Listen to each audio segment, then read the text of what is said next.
आज हम बात करेंगे इलेक्ट्रिक फील्ड की। ठीक है, इसके पहले हम बात किए थे force between the two charges, जो आपको पता है F is equal to 1/4πε0 Q1 Q2 by R square. इसके बाद ये देखा गया कि अगर ये एक चार्ज पार्टिकल है, अगर ये एक चार्ज पार्टिकल है तो ये अपने अराउंड एक फील्ड क्रिएट करता है। ये अपने अराउंड एक फील्ड क्रिएट करता है जहां कोई other matter particle force experience करता है। ठीक है, मतलब अगर इस चार्ज के आसपास अगर कोई और चार्ज पार्टिकल आता है या कोई मैटर पार्टिकल आता है तो वो फोर्स फील करता है किसकी, इसकी। मतलब ये चार्ज पार्टिकल अपने चारों तरफ एक ऐसा स्पेस डेवलप कर रहा है जहां पर इसकी फोर्स काम कर रही है। उस स्पेस को हम बोलते हैं फील्ड। ठीक है, तो उस स्पेस में ये प्रेजेंट नहीं है। जैसे आपका एक एरिया होता है जहां प्रेजेंट नहीं होते, लेकिन उस एरिया पे आपकी फोर्स काम करती है ना। पिक्चरों में आपने देखा होगा कि भाई ये इसका इलाका है, तो वो पूरे पार्ट में प्रेजेंट नहीं होता हीरो, है ना। वहां पर उसकी फोर्स काम करती है, वहां पर उसकी ताकत काम करती है। अगर कोई पार्टिकल वहां आता है, अगर कोई पर्सन वहां आता है, तो अगर वो दुश्मन है तो वो फोर्स फील करेगा, और दोस्त है तो हाथ मिलाएगा। सेम यही वर्क यहां पर है कि भाई ये +Q चार्ज है। ठीक है, तो हमने यहां पर चार्ज रखा, यहां चार्ज रखा, यहां चार्ज रखा। ये चार्ज मेरे हाथ में, इसको मैं सब जगह ले जाता हूं तो हम देखते हैं कि इस पे फोर्स फील होती है। उसका नेचर रिपल्सिव होता है। क्यों? क्योंकि ये भी पॉजिटिव है, ये भी पॉजिटिव है। और अगर यही चार्ज निगेटिव हो, यही चार्ज निगेटिव हो तो कैसा होगा? अट्रैक्टिव नेचर होगा। ठीक है, तो जैसे स्पाइडर अपने चारों तरफ एक वेब क्रिएट करता है, ठीक है, और वो वेब उसको इंफॉर्मेशन देता है कि भाई कोई अदर इंसेक्ट हमारे एरिया में घुस रहा है, तो वो स्पाइडर मैसेज देता है कि भाई पूछ लो उससे कि अपनी जात का है क्या। अगर वो खुद स्पाइडर है तो क्या कर दो? रिपेल कर दो। और अपोजिट है, निगेटिव चार्ज है, तो वो वेब उसको खींचता है और वो स्पाइडर के मुंह में चला जाता है। बस यही काम होता है यहां पर चार्ज पार्टिकल का। ये चार्ज पार्टिकल अपने चारों तरफ एक फील्ड क्रिएट करता है। वो फील्ड स्ट्रॉन्ग भी हो सकती है, वीक भी हो सकती है। That is called intensity of electric field. ठीक है, और due to this charge particle other charge particle experience force. तो भाई इलेक्ट्रिक फील्ड क्या है? तो electric field is a space around a charge where its effect can be experienced. ठीक है, अब मैंने आपको बोला था कि चार्ज पार्टिकल या मैटर, तो क्या मैटर न्यूट्रल भी हो सकता है? तो बिल्कुल सही बात है कि न्यूट्रल मैटर भी फोर्स फील करेगा ड्यू टू इंडक्शन। ये भी हम आपको बता दें कि देखिए ये एक चार्ज रॉड है और सपोज इसके पास पॉजिटिवली चार्ज है। ठीक है, तो ये एक पॉजिटिव चार्ज रॉड है, ये एक पॉजिटिव चार्ज रॉड है, और ये एक न्यूट्रल बॉडी है। ये एक न्यूट्रल बॉडी है जिसका नेट चार्ज क्या है? 0 है। ठीक है, तो ये एक पॉजिटिव चार्ज रॉड है, ये एक न्यूट्रल बॉडी है जिसका नेट चार्ज 0 है। मतलब जितना प्लस है उतना माइनस है। तो इसका नेट चार्ज हो गया भैया 0, इसका नेट चार्ज हो गया 0, इसका नेट चार्ज हो गया 0। तो क्या इसके पास चार्ज कितना है? तो इसके पास चार्ज सपोज Q है, इसके पास चार्ज कितना है? इसके पास चार्ज है 0 है। तो क्या ये इस पे फोर्स अप्लाई कर सकता है? कूलम्ब्स लॉ क्या बोलता है? F is equal to 1/4πε0 Q1 Q2 by R square. और Q क्या हो गया? 0। Q तो 0 है, मतलब फोर्स भी क्या हो गई? 0। बट प्रैक्टिकली इस पे फोर्स एक्ट हो रही है। क्यों हो रही है भाई?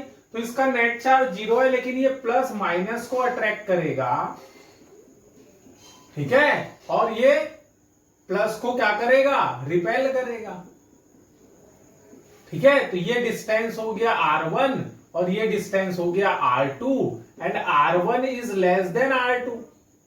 तो ये वाली जो फोर्स होगी माइनस प्लस में F1 which is greater than F2, तो यहां पर नेट फोर्स जीरो नहीं होगी, नेट फोर्स जीरो नहीं होगी। तो आप क्या बोलोगे कि भाई क्या कूलम्ब्स लॉ रॉन्ग है?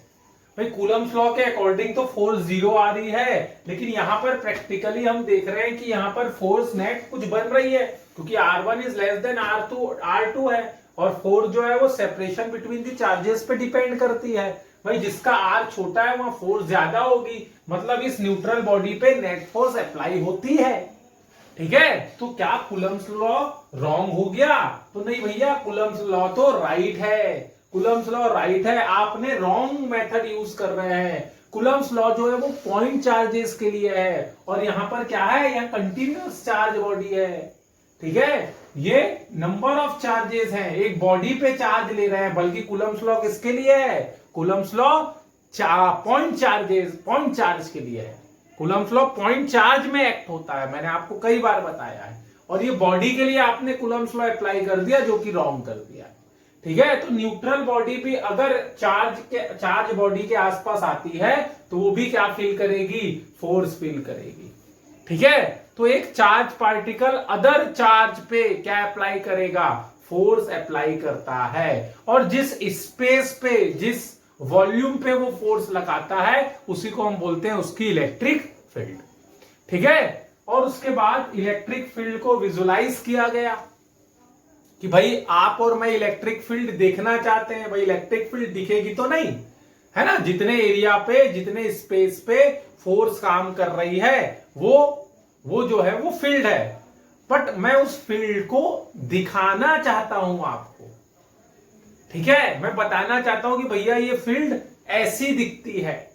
तो इसका एक विजुअलाइजेशन हुआ, एक स्केच ड्रॉ हुआ, और उसमें वो सब प्रॉपर्टी लिंक की गई जो हमने प्रैक्टिकली एक्सपीरियंस की। ठीक है, that is called electric field lines. तो वो डिस्कस हम आगे करेंगे, अभी थोड़ा सी फील्ड पे और डिटेल में स्टडी करते हैं। तो आप देखिए ये चार्ज है प्लस Q। ठीक है, और यहां पर मैंने एक पॉइंट चार्ज लाया, 1 कूलम चार्ज लाया, you can say 1 coulomb charge, और ये फोर्स फील कर रहा है 5 न्यूटन। बहुत ध्यान से समझे भाई। ठीक है, मैं क्या कर रहा हूं, 1 कूलम चार्ज, ये प्लस Q चार्ज है, और इसके चारों तरफ एक फील्ड डेवलप हो जाती है, जहां पर अदर चार्ज पार्टिकल क्या फील करेगा? इसकी फोर्स को फील करेगा। वो फोर्स अट्रैक्टिव भी हो सकती है और रिपल्सिव भी हो सकती है, depends on nature of charge. तो ये पॉइंट चार्ज है, मैंने 1 कूलम चार्ज देखा और वो फोर्स फील किया, कितनी? 5 न्यूटन। मेजर कर ली मैंने फोर्स। अब मैं क्या करता हूं, 2 कूलम चार्ज को यहां रखता हूं, तो ये कितनी फोर्स फील करेगा भाई? 10 न्यूटन। भाई 1 कूलम कितनी कर रहा है? 5 न्यूटन। 2 कूलम कितनी करेगा? 10 न्यूटन। 5 कूलम कितनी करेगा? 50 न्यूटन। ठीक है, so this force depends on quantity of charge. ठीक है, this force depends upon quantity of charge. तो ये फील्ड, ये जो आप चार्ज ला रहे हैं आसपास में, ठीक है, उस चार्ज की क्वांटिटी पे ये कूलम फोर्स फील करेगी, डिपेंड करेगी। और ये डिपेंडेंसी किससे कैलकुलेट करेंगे आप? F is equal to QE से। किससे कैलकुलेट करेंगे? F is equal to QE से। फिर से बात को समझे, ये पॉइंट चार्ज था plus Q, due to this charge, this 1 coulomb charge experience force 5 Newton. That is the effect of this plus Q charge. That is the effect of this plus Q charge. ये plus Q charge 1 unit charge पे कितनी force apply कर रहा है? 5 Newton. इसी को हम बोलेंगे इंटेंसिटी ऑफ इलेक्ट्रिक फील्ड। इसी को हम बोलेंगे intensity of electric field. Intensity of electric field is the force applied by a charge particle on unit charge. On unit charge. तो इसकी इंटेंसिटी कितनी है? 5 न्यूटन। ठीक है, अब हमने 2 कूलम चार्ज लाया तो वो कितनी फोर्स फील किया? तो भाई इसकी इंटेंसिटी तो फिक्स है 5 न्यूटन। तो 1 कूलम पे 5 न्यूटन, तो 2 कूलम पे 5 टू सा 10 न्यूटन, 3 कूलम पे 50 न्यूटन। अब एक अदर चार्ज है, ये कोई और पॉइंट चार्ज है प्लस Q1, और हमने इसके पास ले गए 1 कूलम चार्ज को इसके पास लेके आते हैं और ये फोर्स फील करता है 10 Newton. So force applied by this Q1 charge on unit charge, that is 10 Newton. So this 10 Newton is the intensity of this field. Intensity of this field. And this field created by plus Q1 charge. तो इस Q1 charge ने जो field create की है, field मतलब जहां other charge particle force feel कर रहा है, वो कितनी है भैया? वो है 10 न्यूटन की, और इसमें कितनी है? 5 न्यूटन की। तो आप देखिए यहीं पर मैं फॉर्मूला बनाता हूं भाई, क्यू चार्ज कितनी फोर्स फील कर रहा है? एफ। क्यू चार्ज फील कर रहा है फोर्स एफ, तो यूनिट चार्ज कितनी फोर्स फील करेगा? F by Q, that is the intensity of electric field. E is equal to F by Q, और F is equal to QE। ठीक है, F is equal to QE।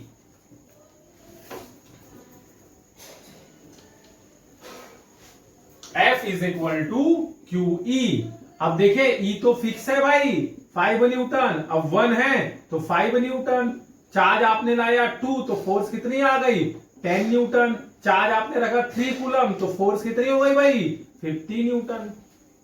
ठीक है, तो अगर 1 Newton 1 coulomb charge है तो F इज इक्वल टू क्या आ गया भाई? ये आ गया। सो इंटेंसिटी ऑफ इलेक्ट्रिक फील्ड और कुछ नहीं है, ये तो सिर्फ फोर्स है। Intensity of electric field is the force applied by the source charge on a unit charge. तो जो फील्ड बना रहा है उसको हम बोलेंगे सोर्स चार्ज, जो फील्ड बना रहा है उसको हम क्या बोलेंगे? Source charge. और जो चार्ज को हम लेके आ रहे हैं उसको हम बोलेंगे टेस्ट चार्ज। क्या बोलेंगे? Test charge. और टेस्ट चार्ज बहुत छोटा चार्ज होता है जिसकी खुद की फील्ड नेग्लिजिबल होती है। सोर्स चार्ज की फील्ड पे टेस्ट चार्ज की फील्ड का इफेक्ट नेग्लिजिबल होता है। ठीक है, तो इसको रहने और नहीं रहने का कोई फर्क नहीं पड़ता, ये एक्सपेरिमेंटल चार्ज है, इसी से हम कैलकुलेट करेंगे।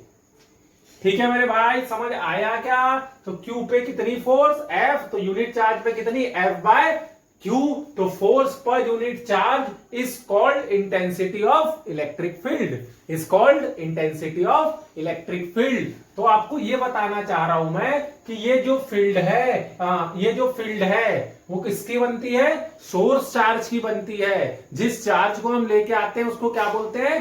टेस्ट चार्ज बोलते हैं। और फोर्स जिस टेस्ट चार्ज पे लग रही है उसकी क्वांटिटी की भी अपनी एक इंपॉर्टेंस है। अगर टेस्ट चार्ज की वैल्यू वेरी करेगी तो फोर्स भी वेरी करेगी, फील्ड जो हो जाएगी वो क्या हो जाएगी? कांस्टेंट हो जाएगी। ठीक है, अब हम बात करते हैं सेकंड फॉर्मूले की। अब आपको पता है भाई कि F का फॉर्मूला कूलम्स ने दिया था। क्या दिया था? 1/4 pi epsilon naught Q1 Q2 by R square. फिर से बात को समझे, ये है Q, ये है Q, ये है कैपिटल Q, ये है स्मॉल Q, ये है सोर्स चार्ज जिसने फील्ड क्रिएट की है, ये है टेस्ट चार्ज जिसपे एक्सपेरिमेंट हो रहा है, और सेपरेशन कितना है? R। अपॉन क्या है भाई? अपॉन है Q, ये Q से Q हो गया कैंसल, तो E आ गया 1/4 pi epsilon naught Q by R square. तो ये फॉर्मूला आ गया किसका? सेकंड फॉर्मूला इलेक्ट्रिक फील्ड का। इसका आ गया इलेक्ट्रिक फील्ड का। Electric field is a vector quantity. Electric field is a vector quantity. भाई अभी मैं प्रूव किया, if Q is equal to 1 then E is equal to F। तो जिस डायरेक्शन पे फोर्स होगी उसी डायरेक्शन पे फील्ड होगी, जिस डायरेक्शन पे फोर्स होगी उसी डायरेक्शन पे फील्ड होगी। ठीक है, अब आप देखें ये प्लस तो प्लस को क्या करेगा? रिपेल। ये डायरेक्शन फोर्स का है तो ये डायरेक्शन किसका है? E का है। मतलब प्लस Q चार्ज में जो फील्ड बनेगी वो रेडियली आउटवर्ड बनेगी। क्या बनेगी भाई? रेडियली आउटवर्ड बनेगी। अब अगर मैं निगेटिव चार्ज ले लेता हूं, टेस्ट चार्ज तो ऑलवेज पॉजिटिव होगा, याद कर ले, नोट कर ले। टेस्ट चार्ज का नेचर हमेशा क्या होगा, पॉजिटिव होगा।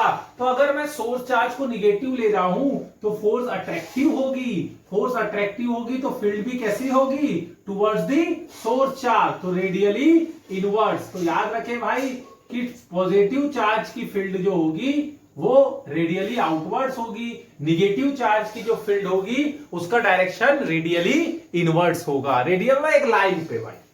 ठीक है, अब हम इलेक्ट्रिक फील्ड को थोड़ा सी डिटेल में स्टडी करेंगे नेक्स्ट लेक्चर पे, जिसपे हम कंटिन्यूअस चार्ज बॉडी लेंगे, that is linear charge distribution, है ना, areal charge distribution, volumetric charge distribution, और वहां पर फिर जाके इलेक्ट्रिक फील्ड का कैलकुलेशन करेंगे। ये जो फॉर्मूला है ये वैलिड होगा only and only for point charges, क्योंकि हमने यहां पर फोर्स का कूलम्ब्स लॉ का फॉर्मूला लिया है, और कूलम्ब्स लॉ में ये फोर्स का फॉर्मूला किसके लिए है, पॉइंट चार्जेस के लिए है। इसलिए ये इलेक्ट्रिक फील्ड का जो फॉर्मूला है वो भी किसके लिए है, पॉइंट चार्ज के लिए है, कंटिन्यूअस चार्ज के लिए नहीं है। अब हम इलेक्ट्रिक फील्ड का कैलकुलेशन कंटिन्यूअस चार्ज बॉडी के लिए डिराइव करेंगे। ठीक है, थैंक यू।